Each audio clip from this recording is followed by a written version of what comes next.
ಶ್ರೀರಾಮರು ಬಂದ ಕಾಲದಲ್ಲಿ ಶ್ರೀರಾಮರು ಬಂದು ಇಲ್ಲಿ ವಿಶ್ರಾಂತಿ ಮಾಡ್ತಾರೆ. ಅವ್ರ ತಂದೆಗೆ ಪಿಂಡ ಪ್ರದಾನ ಮಾಡಿ ಅವತ್ತು ನೈಟು ವಿಶ್ರಾಂತಿ ಮಾಡ್ತಾರೆ ಗವಿನಲ್ಲಿ. ಬೆಳಗ್ಗೆ ಎದ್ದು ವಿಶ್ರಾಂತಿ ಮಾಡಿ ಜಟ್ಕೊಂಡ್ಲು ಮಡುಗ ಸ್ನಾನಕ್ಕೆ ಹೋಗ್ತಾರೆ. ಅಲ್ಲಿ ಸ್ನಾನಕ್ಕೆ ಹೋಗಿ ನಾಮದ ಪೆಟ್ಟಿ ಹುಡುಕ್ತಾರೆ, ತಿರುಮೆಣಿಗೆ ಪೆಟ್ಟಿ ಸಿಗಲ್ಲ. ಪುನಃ ವಾಪಸ್ಸಿ ಮಾರುತಿ ಕಳಿಸ್ತಾರೆ, ಹೋಗಪ್ಪ ನೀವು ಪೆಟ್ಟಿ ತಗೊಬಂದ್ಬಿಡು ಅಂತೇಳಿ.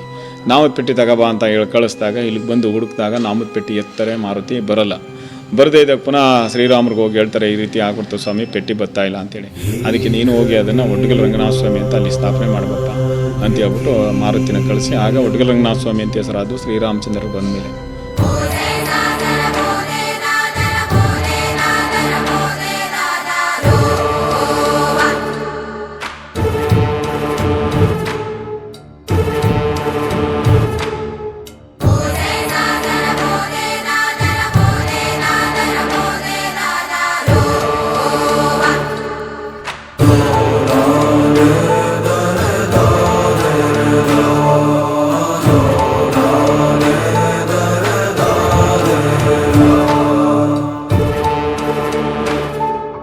ಇಲ್ಲಿಗೆ ಶ್ರೀರಾಮರು ಮತ್ತು 8ನೇ ಶತಮಾನದಲ್ಲಿ ಶಂಕರು ಕೂಡ ಬಂದೋಗಿದ್ದಾರೆ. ಇಲ್ಲಿಗೆ ಶಂಕರು ಬಂದು ಈ ಗವಿನಲ್ಲಿ ವಿಶ್ರಾಂತಿ ಮಾಡಿ ಚಾಮುಂಡಿ ಬೆಟ್ಟಕ್ಕೆ ಹೋಗಿ ಅಲ್ಲಿಂದ ಶೃಂಗೇರಿಗೆ ಹೋಗ್ತಾರೆ.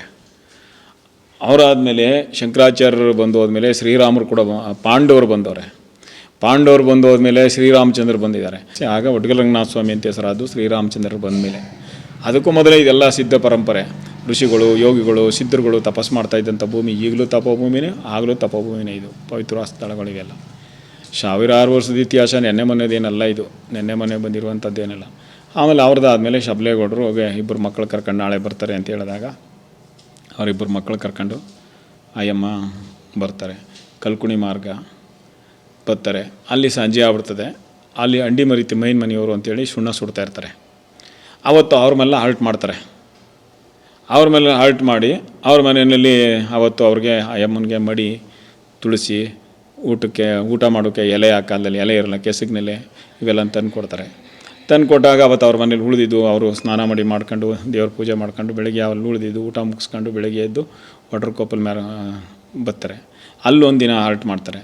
ಅಲ್ಲಿಂದ ಬೆಳಿಗ್ಗೆಗೆ ಕೆರೆ ಮೇಲೆ ಬಂದು ಅಯ್ಯಮ್ಮ ಬಂದು ನಾನು ಈ ಕಡೆ ಬಂದೆ, ನಮ್ಗೆ ಏನು ಮಾಡೋದು ಅಂತ ಯೋಚನೆ ಮಾಡ್ತಾ ಕೆರೆ ಏರಿ ಮೇಲೆ ಕೂತಿರ್ಬೇಕಾದ್ರೆ ನಮ್ಮ ಒಡ್ಗಲ್ ರಂಗನಾಥ ಸ್ವಾಮಿ ದಾಸಯ್ಯನ ರೂಪಲ್ಲಿ ಹೋಗಿ, ಅಮ್ಮ ಈ ಬೆಟ್ಟದ ಮೇಲೆ ಒಂದು ದೇವರಿದೆ, ಅಲ್ಲಿ ನೀನು ನಿನ್ನ ಮಕ್ಕಳನ್ನ ಪೂಜೆಗಿರಿಸು, ನಿನ್ನ ಮಕ್ಕಳಿಗೆ ಊಟಕ್ಕೆ ಏನು ತೊಂದರೆ ಆಗೋಲ್ಲ, ಏನು ಕಷ್ಟ ಬಂದರೂ ನಾನು ನೋಡ್ಕೊತೀನಿ ಅಂತ ಹೇಳ್ತಾರೆ. ಇಲ್ಲ ಸ್ವಾಮಿ, ನನ್ನ ಮಕ್ಕಳು ಸಾಕೋಕ್ಕೋಸ್ಕರ ನಾನು ಅಲ್ಲಿಂದ ಇಲ್ಲಿ ಬಂದಿದ್ದೀನಿ.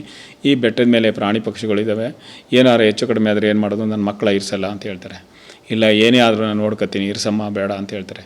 ಒಪ್ಪಲ್ಲ ಅಮ್ಮ. ಒಪ್ಪದೇ ಇದ್ದಾಗ 2 ಮಕ್ಕಳನ್ನು ತೆಗೆದು ಕೆರೆ ಒಳಗೆ ಎಸ್ಬಿಡ್ತಾನೆ. ಕೆರೆ ಒಳಗೆ ಎಸ್ಬಿಟ್ಟಾಗ ಅಯ್ಯಮ್ಮ ಈ ರಂಗನಾಥ ಸ್ವಾಮಿ ಪಾದ ಹಿಡ್ಕೊಂಡು ಬೇಡ್ತಾರೆ, ಸ್ವಾಮಿ ನನ್ನ ಮಕ್ಕಳನ್ನ ಬದುಕಿಸ್ಕೊಡಿ ಅಂತ. ಆಗ ಮಕ್ಕಳನ್ನ ಕೆರೆಯಿಂದ ಮೇಕೆತ್ತಿ ಬದುಕಿಸಾದ್ಮೇಲೆ ಈಗಲಾದ್ರು ನಿನ್ನ ಮಕ್ಕಳನ್ನ ನಾನು ಪೂಜೆಗಿರಿಸು ಅಂತ ಹೇಳಿದಾಗ, ನೀನು ನನಗೆ ಭಾಷೆ ಕೊಟ್ಟರು ಇರಿಸ್ತೀನಿ, ಇಲ್ಲರೂ ಇರಿಸಲ್ಲ ಕಣಪ್ಪ ಅಂತ ಹೇಳ್ತಾರೆ. ಏನೇ ಮಾಡಿದ್ರು ನಿನ್ನ ಮಕ್ಕಳನ್ನ ಒಪ್ಕೋತೀನಿ ಅಂದ್ಬಿಟ್ಟು ಭಾಷೆ ಕೊಟ್ಬಿಟ್ನ ಲಕ್ಷ್ಮಮ್ಮನಿಗೆ. ಭಾಷೆ ಕೊಟ್ಟಾದ್ಮೇಲೆ ನೀನೀಗ ಬೆಟ್ಟಳ್ಳಿಗೆ ಹೋಗು, ಸಬಲೇಗೌಡ ಅಂತ ಕಾಯ್ತಾಯಿದ್ದಾರೆ, ಅಲ್ಲಿಗೆ ಹೋದರೆ ನೀನು ನಿನ್ನ ಮಕ್ಕಳಿಗೆ ಏನು ಬೇಕು ಸೌಕರ್ಯ ಮಾಡಿಕೊಡ್ತಾರೆ, ನಾನು ಪೂಜೆ ಮಾಡ್ಕೊಂಡು ಆನಂದವಾಗಿ ಕಾಲ ಕಳ್ಕೊಂಡು ಹೋಗಿ ನಿಮ್ಮನ್ನು ನಾನು ಕೈ ಹಿಡಿದು ಕಾಪಾಡ್ತೀನಿ, ನಿಮ್ಮನ್ನು ಕೈ ಬಿಡೋಲ್ಲ ನಾನು ಅಂತ ಹೇಳ್ಬಿಟ್ಟು ಸ್ವಾಮಿ ಭಾಷೆ ಕೊಟ್ಬಿಟ್ಟು ಹೊರಟೋಗ್ತಾರೆ. ಭಾಷೆ ಕೊಟ್ಬಿಟ್ಟು ಹೊಂಟೋದಾಗ ಯಮ್ಮ ಸಬಲೇಗೌಡರ ಹತ್ರ ಹೋಗ್ತಾರೆ. ಅವರು ಊರು ಮುಂದ್ಗಡೆ ಕಾಯ್ತಾ ಇರ್ತಾರೆ ಅವ್ರು ಬರೋದೇ. ಆಗ ಇವ್ರು ಹೋದ ತಕ್ಷಣ ಏನು ಮಾಡ್ತಾರೆ, ಇವ್ರಿಗೆ ಅವತ್ತು ಜಾಗ ಎಲ್ಲ ಕೊಟ್ಟು ಬೆಳಗ್ಗೆ ಮಕ್ಕಳನ್ನ ಕರ್ಕೊಂಡು ಬಂದು ಪೂಜೆ ಮಾಡಿಸ್ತಾರೆ ಇಲ್ಲಿ. ಆಮೇಲೆ ಅಮ್ಮ ಡೈಲಿ ಮಕ್ಕಳಿಗೆ ಏನು ಮಾಡ್ತಾರೆ, ಅವಾಗೆಲ್ಲ ಅಡಿಕೆ ಎಲೆಯಲ್ಲಿ ಅನ್ನ ಬುತ್ತಿ ಕಟ್ಟಿ ಸ್ವಾಮಿಗೆ ನೈವೇದ್ಯ ಮಾಡಿ ಪೂಜೆ ಮಾಡ್ಕೊಬರೋಗಿ ಅಂತ ಇಬ್ಬರು ಮಕ್ಕಳನ್ನು ಕಳಿಸ್ತಾರೆ. ಮಕ್ಕಳು ದಿನ ಡೈಲಿ ಬಂದು ಸ್ವಾಮಿಗೆ ಪೂಜೆ ಮಾಡೋದು, ತಾತ ತಾತ ಅಂತ ಕೂಗೋದು. ಅವ್ನು ಬಂದು ಜೊತೆಲಿ ಕುಂತ್ಕೊಂಡು ಮಕ್ಕಳ ಜೊತೆಗೆ ಊಟ ಮಾಡಿಬಿಟ್ಟು ಸರಿ ಮಕ್ಕಳನ್ನ ಇಲ್ಲಿ ಗಂಟೆ ಬಂದು ಕೆಳಗಡೆ ಕಳಗಿಸ್ಬಿಟ್ಟು ಪುನಃ ತಾನು ಅಲ್ಲೇ ಗವಿ ಒಳಗಡೆ ಹೊರಟೋಗೋದು. ಇದು ಭಾಳ ದಿನ ನಡೀತಾ ಇರ್ತದೆ. ಆಮೇಲೆ ಅಜ್ಜಿ ಕೇಳ್ತಾರೆ, ಏನರಪ್ಪ ದಿನ ಪ್ರಸಾದ ತಗೊಂಡು ಹೋಗ್ತಿರಲ್ಲ, ನನಗೆ ಎಲ್ಲಿ ನೀವು ದೇವ್ರ ಪ್ರಸಾದ ತರುವುದೇ ಇಲ್ವಲ್ಲ, ಅದೇನು ಮಾಡ್ತೀರಾ ಅಂತ. ಅಮ್ಮ ಅವತ್ತು ನಮ್ಮ ಕೆರೆ ಒಳಗೆ ಬಿಸಾಕ್ಬಿಟ್ಟು ಎತ್ತದ್ನಲ್ಲಮ್ಮ ತಾತ, ಆ ತಾತ ಬರ್ತಾನೆ, ಆ ತಾತ ಬಂದು ನಮ್ಮ ಜೊತೆಲಿ ಪ್ರಸಾದ ಮಾಡ್ಕೊಂಡು ಹೋಗ್ತಾನೆ ಕಣಮ್ಮ ಅಂತ ಹೇಳಿದೆ. ಸುಳ್ಳು ಹೇಳ್ತಾ ಇದ್ದೀರಾ ಕಲಿಯುಗದಲ್ಲಿ ಏನು ನೀವು ಅಂತಂದ್ಬಿಟ್ಟು ಮಕ್ಕಳಿಗೆ ಕಳಿಸ್ಕೊಟ್ಬಿಟ್ಟು ಹಿಂದೆ ಬಂದುಬಿಡ್ತಾರೆ ಅಯ್ಯಮ್ಮ. ಹಿಂದೆ ಬಂದು ಮಕ್ಕಳು ಪ್ರತಿದಿನಂತೆ ಪೂಜೆ ಮಾಡಿ ಪ್ರಸಾದ ನೈವೇದ್ಯ ಇಟ್ಬಿಟ್ಟು ಕೂಗ್ತಾರೆ. ಕೂಗಿದ್ಕೊ ಬಂದು ಅವ್ರ ಜೊತೆ ಕೂತ್ಕೊ ಪ್ರಸಾದ ಮಾಡ್ತಾಯಿದ್ದೆ. ಇವಮ್ಮ ಬಂಡೆ ಮರಲ್ಲಿ ನಿಂತ್ಕೊಂಡು ನೋಡ್ಬಿಡ್ತಾರೆ. ಆಗ ಸ್ವಾಮಿ ಅವತ್ತಿಗೆ ನಾನು ಇವತ್ತು ಲಾಸ್ಟ್ ಇನ್ನು ಬರೋಲ್ಲ ಅಂದ್ಬಿಟ್ಟು ಗವಿ ಒಳಗೆ ಕೊಟ್ಟೋಗ್ಬಿಡ್ತಾರೆ. ಇನ್ನು ನೀವೇನೇ ಪ್ರಸಾದ ನೈವೇದ್ಯ ಮಾಡಿದ್ರು ನಾನು ಗಾಳಿ ರೂಪಲ್ಲಿ ಬಂದು ಸ್ವೀಕಾರ ಮಾಡ್ತೀನಿ, ಇನ್ನು ನಿಮಗೆ ದರ್ಶನ ಕೊಡೋಲ್ಲ ಅಂದ್ಬಿಟ್ಟು ವಾಪಸ್ ಗವಿ ಒಳಗೆ ಹೋದವ್ರು ಪುನಃ ವಾಪಸ್ ಬರೋಲ್ಲ. ಈಗೇನು ನಮ್ಮದು ಮೂಲ ಒಡ್ಗಲರಂಗನಾಥ ಸ್ವಾಮಿ ದೇವಸ್ಥಾನ ದೇವರಿದೆ ಗವಿ ಒಳಗೆ, ಅಲ್ಲಿ ಹೋದವರು ವಾಪಸ್ ಬರಲ್ಲ, ಅಲ್ಲಿಗೆ ಹೊರಟೋಯ್ತಾರೆ. ಆಮೇಲೆ ಹೋದ್ಮೇಲೆ ಆಗ ಅಷ್ಟಕ್ಕೆ ಸಪ್ಲೈಗೌಡ್ರದ್ದಾಯಿತು. ಆಮೇಲೆ ಅವ್ರದ್ದು ಮುಗಿದ್ಮೇಲೆ ಇನ್ನೂ ದೇವಸ್ಥಾನ ಕಟ್ಟಬೇಕಾಗಿ ಬಂತು. ಆಗ ಕಲ್ಕುಣಿ ಗ್ರಾಮದವರು ಕುನ್ನಯ್ಯ ಅಂತ, ಆಗ ದಿನ ಅವ್ರ ಕನಸಲ್ಲಿ ಹೋಗಿ ಹೋಗಿ ಬಾಪ ಕುನ್ನಯ್ಯ ಕಲಿಗ ಬಂತು, ಇನ್ನು ನನಗೆ ಭಕ್ತಾದಿಗಳು ಜಾಸ್ತಿ ಆಯ್ತಾರೆ, ದೇವಸ್ಥಾನ ನನಗೆ ದೊಡ್ಡದಾಗಿ ಕಟ್ಟಬೇಕು, ನೀನು ಬಾಪ ಬಾಪ ಅಂತ ಕುನ್ನಯ್ಯನವ್ರಿಗೆ ದಿನನಿತ್ಯ ಹೋಗಿ ಹೋಗಿ ಹೋಗಿ ಅವ್ರ ಕನಸಿನಲ್ಲಿ ಸ್ವಾಮಿ ಇದು ಮಾಡ್ತಾಯಿರ್ತಾರೆ. ಆಗ ಅವ್ರು ಮಾಡ್ತಾರೆ, ಕಲ್ಕುಣಿ ಗ್ರಾಮದಿಂದ ಮನೆ ಮಠ ಎಲ್ಲ ತ್ಯಾಗ ಮಾಡಿ ತೊರೆದು ಇಲ್ಲಿ ಬರ್ತಾರೆ. ಬಂದು ಅವರು 21 ಅಂಕಣ ದೇವಸ್ಥಾನ ಕಟ್ಟಿಸಿ, ನಾಲ್ಕು ಕಡೆ ಬರೋರಿಗೆಲ್ಲ ರಸ್ತೆ ಮಾಡಿಸಿ, ಕಲ್ಯಾಣಿ ಕೊಳ ತೆಗ್ಸಿ, ಆಗ ಕೊಳ ತೆಗುವಾಗ ಅರ್ಧಂಬರ್ಧ ಮಾಡ್ಬಿಡ್ತದೆ ಕೊಳ ಅವ್ರಿಗೆ. ಆಗ ಯೋಚನೆ ಮಾಡ್ತಾ ಮಲಿಕತ್ತಾರೆ, ಆ ಕುನ್ನ ಎದುರ್ಕ ಬೆಳಕಣೋ ನಾನಿದ್ದೀನಿ, ಕೊಳ ತೆಗಿಯಪ್ಪ ಅಂತ ಅವ್ರ ಜೊತೆ ಮಾತಾಡಿ ಆ ಕಲ್ಯಾಣಿ ಕೊಳ ಎಲ್ಲ ತೆಗೆದು ಕುನ್ನಯ್ಯನವರು ಈಗ ಅವ್ರ ಸಮಾಧಿಗೆ ಅಲ್ಲಿದೆ ಕಲ್ಯಾಣಿ ಹತ್ರ, ಅಲ್ಲಿ ಸಮಾಧಿ ಆಯ್ತಾರೆ ಅವರು ಅಲ್ಲಿ ಸಮಾಧಿ ಆಯ್ತಾರೆ. ಆಮೇಲೆ ಇದು ಅಲ್ಲಿಂದ ಬಂದು ಈ ಮೆಟ್ಲು ಕಟ್ಟಿಸ್ಬೇಕಾದ್ರೆ ಗವಿಗೌಡರು ನಾರಾಯಣಗೌಡರು ಅಂತ ಬನ್ನೂರಿನವರು, ಅವತ್ತಿನ ಇದಕ್ಕೆ ಅವರು ಅವತ್ತು ಅಗರ್ವ ಶ್ರೀಮಂತರು ಅವತ್ತಿನ ಕಾಲದಲ್ಲಿ. ಆಗ ಅವ್ರಿಗೂ ಮಕ್ಕಳಿದೆ ಇರೋದ ಕಾರಣ ಈ ಮೆಟ್ಲು ಕಟ್ಟಿಸ್ತಾರೆ. ಈ ಮೆಟ್ಲು ಕಟ್ಟಿಸಿ ಈ ಮೇಲ್ಗಡೆ ಗಾಳಿ ಗೊಬ್ಬರನ ಪಾರ್ಥೇಗೌಡರ ಕಾಲದಲ್ಲಿ ಈ ಮೇಲ್ಗಡೆ ಗಾಳಿ ಗೊಬ್ಬರ ಗವಿಗೌಡ ಚೆನ್ನೇಗೌಡ ಅನ್ನೋರು ಅವ್ರ ಮನೇಲಿ ಯಾರೋ ಹೆಣ್ಮಗಳಿಗೆ ಸ್ವಲ್ಪ ಬ್ರೈನ್ ಇದಾದ್ರಿಂದ ನಮ್ಮ ಮಗಳಿಗೆ ಹುಷಾರಾದರೆ ಈ ಗೋಪುರ ಕಟ್ಟಿಸ್ತೀನಿ ಕಣಪ್ಪ ಅಂತ ಹೇಳ್ಬಿಟ್ಟು ಗಾಳಿ ಗೋಪುರ ಕಟ್ಟಿಸ್ತಾರೆ. ಅವ್ರ ಕಾಲದಲ್ಲಿ ಗೋಪುರ ಕಟ್ಟಿಸ್ತಾರೆ. ಈ ಕಡೆ ಬರುವಂಥ ಮೆಟ್ಲನ್ನ ಅವತ್ತೇ ಕುನ್ನಯ್ಯನವರೇ ಮಾಡಿರೋದು. ಈ ಮೆಟ್ಲಲ್ಲೇ ಈ ಕಡೆ ಬರುವಂಥವ್ರಿಗೆ ಕಲ್ಕುಣಿ, ಈ ಕಡೆ ಚೆನ್ನೂರವನ ಕೊಪ್ಪಲು, ಕಲ್ಕುಣಿ, ಪುಟ್ಟೆಗೌನ ಕೊಪ್ಪಲು, ಚಿಕ್ಕಮಳ ಕೊಪ್ಪಲು, ದೊಡ್ಡವನ ಕೊಪ್ಪಲು ಎಲ್ಲ ಬರೋಕ್ಕೆ ಈ ಕಡೆ ಒಂದು ಮೆಟ್ಲು ಅವರೇ ಕಟ್ಟಿದ್ದು.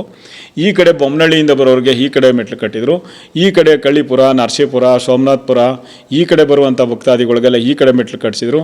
ಈ ಕಡೆ ಮೇಗಲಕೊಪ್ಪಲು, ಕೇತುಪುರ ಬರೋ ಕಡೆಯಿಂದ ಈ ಕಡೆ ಅವತ್ತಿನ ಕಾಲದಲ್ಲಿ ಮೆಟ್ಲು ಹಾಕಿದ್ರು. ಈಗಲೂ ಹಾಲಿ ಮೆಟ್ಲಿದೆ. ಇಂಥದ್ದೆಲ್ಲ ನಮ್ಮ ಪೂರ್ವಿಕರು ಅವತ್ತಿನಿಂದಲೂ ಬಂದವ್ರೆ. ಇವತ್ತು ಭಕ್ತಾದಿಗಳೇ ನಡ್ಸ್ಕೊಂಡು ಹೋಯ್ತವ್ರೆ, ಭಕ್ತಾದಿಗಳೇ ಹೋಯ್ತಾ ಇರೋದು ಇದೆಲ್ಲ. ಸರ್, ಇಲ್ಲಿ 5 ಕಲ್ಲು ವಿಶೇಷವಾಗಿದೆಯಲ್ಲ ಸರ್? ಅಲ್ಲಿ ಕುಂತಿ ಪಾಂಡವರು ಬಂದಾಗ ನಮ್ಮ ಪೂರ್ವಿಕರು ಹೇಳ್ತಿರೋ ಮಾತು, ಪಾಂಡವರು ಬಂದರು, ಕೂತಿ ವಿಶ್ರಾಂತಿ ಮಾಡ್ತಾ ಇರಬೇಕಾದ್ರೆ ಹಣ್ಣೆ ಕಲ್ಲು ತಗೊಂಡು 5 ಕಲ್ಲು ಹಣ್ಣೆ ಕಲ್ಲು ಆಡ್ತಾ ಇರ್ತಾರೆ. ಅದರ ಪದ್ಧತಿ ಪ್ರಕಾರವಾಗಿ ಒಂದ್ರ ಮೇಲೆ ಒಂದು ಕಲ್ಲು 5 ಕಲ್ಲು ಈಗಲೂ ಕುಂತಮ್ಮ ಹಣ್ಣೆ ಕಲ್ಲು ಆಡೋದು ಅಂತೇಳಿ ಈಗಲೂ ಹಣ್ಣೆ ಕಲ್ಲು 5 ಕಲ್ಲಿದೆ ನೋಡಿ, ಒಂದ್ರ ಮೇಲೆ ಒಂದು ಕೂತಿದೆ. ಪಾಂಡವರು ಬಂದಿದ್ರು ಇಲ್ಲಿಗೆ ಹಣ್ಣೆ ಕಲ್ಲು ಆಡ್ತಾಯಿದ್ರು ಅಂತ ನಮ್ಮ ಪೂರ್ವಿಕರೆಲ್ಲ ಹೇಳೋದು. ಇದು ನಮ್ಮ ಪೂರ್ವಿಕರು ಹೇಳಿರೋದೆ, ಇಂದವರೆಲ್ಲ ನಾವೇನು ಗೊತ್ತಿರಲಿಲ್ಲ, ನಮಗೂ ನಮ್ಮ ಹಿರಿಯವರು ಹೇಳ್ಕೊಟ್ಟಿರೋದು, ಅದನ್ನು ನಾವು ಹೇಳ್ತಾ ಇದ್ದೀವಿ ಅಷ್ಟೇ. ಜೇನುಗಲ್ಲು, ಕೋಡುಗಲ್ಲು, ಅಲ್ಲಿ ಜೇನುಗಲ್ಲು ಅಂತಂದರೆ ಹಿಂದೆ ಅದೂ ನಮ್ಮ ಹಿರಿಯವರು ಹೇಳ್ತಾ ಇದ್ದಿದ್ದು. ಈ ಒಡ್ಗಲರಂಗನಾಥ ಸ್ವಾಮಿ ಬೆಟ್ಟದಲ್ಲಿ ಕಳ್ತನ ಆದಾಗ ಕೋಡುಗಲ್ಲಲ್ಲಿ ಇಲ್ಲಿಂದ ಬಂದು ಒಡವೆ ಎಲ್ಲ ತಗೊಂಡೋಗಲ್ಲ ಹಂಚ್ಕೊತಾ ಇದ್ರಂತೆ. ಆಗ ಅಲ್ಲಿ ಕೋಡುಗಲ್ ಮಾರಮ್ಮ ಅಂತ ಹೇಳ್ಬಿಟ್ಟು ಅವಳು ಬಂದು ಇವ್ರನ್ನ ತಡೆದಾಗ ಆ ಮಾರಮ್ಮನ ಶೀರ್ಷನ ಕಟ್ ಮಾಡಿ ಬಿಸಾಕ್ಬಿಡ್ತಾರೆ. ಈಗಲೂ ಶೀರ್ಷ ನೋಡ್ಬೋದು, ಒಳಗೆ ಕೇಳಿದು ಅರ್ಧ ಮುಂಡು ಅರ್ಧ ತುಂಡು ಬಿದ್ದಿದೆ. ಅದಕ್ಕೆ ಕೋಡುಗಲ್ಲು ಅಂತ ಹೆಸರು. ಆ ಕಡೆ ಪಕ್ಕದಲ್ಲಿ ಒಂದು ಕಲ್ಲಿದೆ ಜೇನುಗಲ್ಲು ಅಂತ, ಪೂರ್ತಿ ಇಡೀ ಜೇನೆ ಕಟ್ಟಿದೆ, ಅದಕ್ಕೆ ಜೇನುಗಲ್ಲು ಅಂತ ಇದೆ.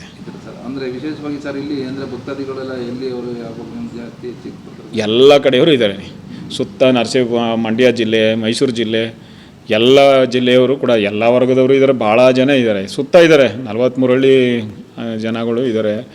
ಈ ಕಡೆ ನರಸೀಪುರ ತಾಲೂಕು, ಮಳವಳ್ಳಿ ತಾಲೂಕು ಎಲ್ಲ ಕಡೆ ಜನನೂ ಭಾಳ ಜನ ಇದ್ದಾರೆ. ನಮ್ಮ ಈ ದೇವ್ರೊಕ್ಲವ್ರು ಭಾಳ ಜನ ಇದ್ದಾರೆ, ನಮ್ಮ ಸುತ್ತ ಭಾಳ ಇದ್ದಾರೆ. ಅಷ್ಟಿಷ್ಟಲ್ಲ. ಆಮೇಲೆ ಈ ದೇವ್ರೊಕ್ಲವ್ರು ಅಲ್ಲದೇ ಇದ್ದರು ಪ್ರತಿಯೊಬ್ಬರು ಈ ದೇವ್ರು ಬಿಟ್ಟು ಯಾರು ಏನು ಮಾಡಲ್ಲ. ಅವ್ರ ಕೈಲಾದಷ್ಟು ಬೇಕಾದಷ್ಟು ಮಾಡಿದ್ದಾರೆ. ಮರಳು ಕೊಟ್ಟಿದ್ದಾರೆ, ಸಿಮೆಂಟ್ ಕೊಟ್ಟಿದ್ದಾರೆ, ಕಲ್ಲು ಕೊಟ್ಟಿದ್ದಾರೆ. ಅವ್ರ ಕೈಲಾಗಿದ್ದು ಒಬ್ಬರು ಸಣ್ಣ ಇವರು ಕೂಡ ಒಂದು ಭಿಕ್ಷೆ ಮಾಡೋನು ₹1 ಎಂಟಾಣಿ ಕೊಟ್ಬಿಟ್ಟು ಹೋಗಿದ್ದಾರೆ. ಅದರಿಂದ ಈ ದೇವಸ್ಥಾನ ಎಷ್ಟು ಡೆವಲಪ್ಮೆಂಟ್ ಆಗಿದೆ, ಇನ್ನೂ ಭಾಳಷ್ಟು ಡೆವಲಪ್ಮೆಂಟ್ ಆಗೋ ಕೆಲಸ ಇದೆ. ಅದು ನಮ್ಮದು ವಿಷ್ಣು ದೇವಾಲಯ, ಅದರಿಂದ 4 ಶನಿವಾರ, ಅದು ಕುನ್ನಯ್ಯನವ್ರ ಕಾಲದಲ್ಲಿ 4 ಶ್ರಾವಣ ಶನಿವಾರ ಊಟ ಹಾಕ್ತವ್ರೆ ಮಾಡಿದವ್ರೆ ಅವರು. ಗೌರಿಪಾಡ್ಯ ಅಂತ ಮಾಡಿದವರು ಕುನ್ನಯ್ಯನವರೇ.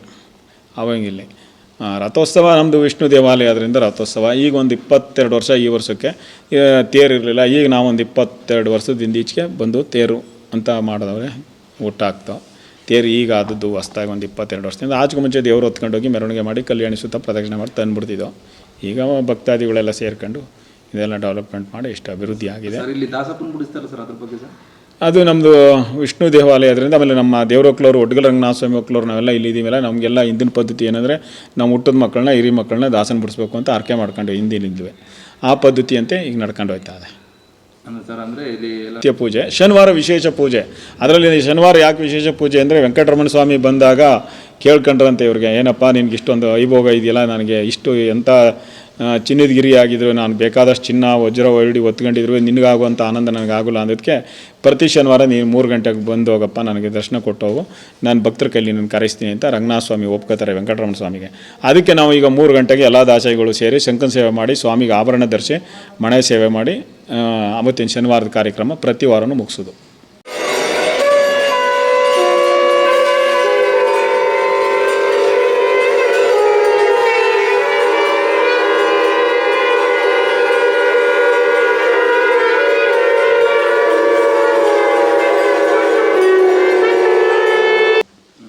ಅವರ ಪರಂಪರೆಯಿಂದ ಕೆಲವರೆಲ್ಲ ಅವರ ವಂಶ ಪರಂಪರೆಯಿಂದ ಬಂದಿರ್ತದೆ. ಕೆಲವರು ನಮ್ಮ ಮನೇಲಿ ಮಕ್ಕಳಿದ್ದರೆ ನಿನಗೆ ದಾಸನ ಬಿಡ್ತೀನಿ ಕಣಪ್ಪ ಅಂತ ಅರ್ಕೆ ಮಾಡ್ಕೊಂಡಿರ್ತಾರೆ, ಅವ್ರು ಬಿಡ್ತಾರೆ. ಕೆಲವ್ರಿಗೆ ವಂಶ ಪರಂಪರೆಯಿಂದ ಬರ್ತದೆ, ಹುಟ್ಟದ ಮಕ್ಕಳನ್ನೆಲ್ಲ ಹಿರಿ ಮಕ್ಕಳನ್ನ ಮುಂದಿನ ಮಕ್ಕಳು ಬಿಡಲೇಬೇಕು, ಆ ಪದ್ಧತಿ ಪ್ರಕಾರ ಬಿಡ್ತಾರೆ. ಎಷ್ಟೋ ಜನಕ್ಕೆ ಮಕ್ಕಳಿದ್ದಾಗ ನನ್ನ ಮನೇಲಿ ಮಕ್ಕಳಾದರೆ ನಿನಗೆ ದಾಸನ ಬಿಡ್ತೀನಿ ಕಣಪ್ಪ ಅಂತ ಅರ್ಕೆ ಮಾಡ್ಕೊಂಡು ದಾಸನ ಬಿಡ್ತಾರೆ. ಈ ಪದ್ಧತಿ ಇದು. ಅದೇ ವೆಂಕಟರಮಣ ಸ್ವಾಮಿ ಬರ್ತಾರೆ 3 ಗಂಟೆಗೆ ಅಂತಲೇ ನಾವು ಶಂಕನ ಸೇವೆ ಮಾಡೋದು. ಅಂದರೆ ಸರ್ ಅವತ್ತು ಪೂಜೆ ಯಾವ ರೀತಿ ಇರುತ್ತೆ ಸರ್ ಇಲ್ಲಿ? ನಮಗೆ 3 ಗಂಟೆಗೆ ಸ್ವಾಮಿಗೆ ಆಭರಣ ಎಲ್ಲ ಧರಿಸ್ತೀವಿ. ಆವಾಗ ನಾವು ದಾಸೈಗಳೆಲ್ಲ ಶಂಕನಕ್ಕೆ ಹೋಗಾಕಿ ಹೊರಗಡೆ ಬಂದು ಒಂದು ಸಾರಿ ಕರಿತೀವಿ. ಪುನಃ ಸಾರಿ ಒಳಗಡೆ ಹೋಗಿ ಮಹಾಮಂಗಳಾರತಿ ಮಾಡಿಸಿ ಪುನಃ ಸ್ವಾಮಿನ ಬಿಜ್ ಮಾಡಿ ಹೊರಗಡೆ ಕರ್ಕೊಬಂದು ಪುನಃ ವೆಂಕಟರಮಣ ಸ್ವಾಮಿನ ಕಳಿಸ್ತೀವಿ. ಆಮೇಲೆ ಪುನಃ ಮತ್ತೆ ಕಳಿಸ್ಬಿಟ್ಟು ಬಂದು ಅಂತೇಳಿ ಸ್ವಾಮಿಗೆ ವರದಿ ಒಪ್ಪಿಸ್ತೀವಿ. ಆಮೇಲೆ ಎಲ್ಲ ಆದಮೇಲೆ ನಾವು ದಾಸೈಗಳೆಲ್ಲ ಸೇರಿ ಮಣೆ ಹಾಕ್ತೀವಿ. ಆವತ್ತು ಶನಿವಾರದ ವಿಶೇಷ ಕಾರ್ಯಕ್ರಮ ಮುಗೀತು.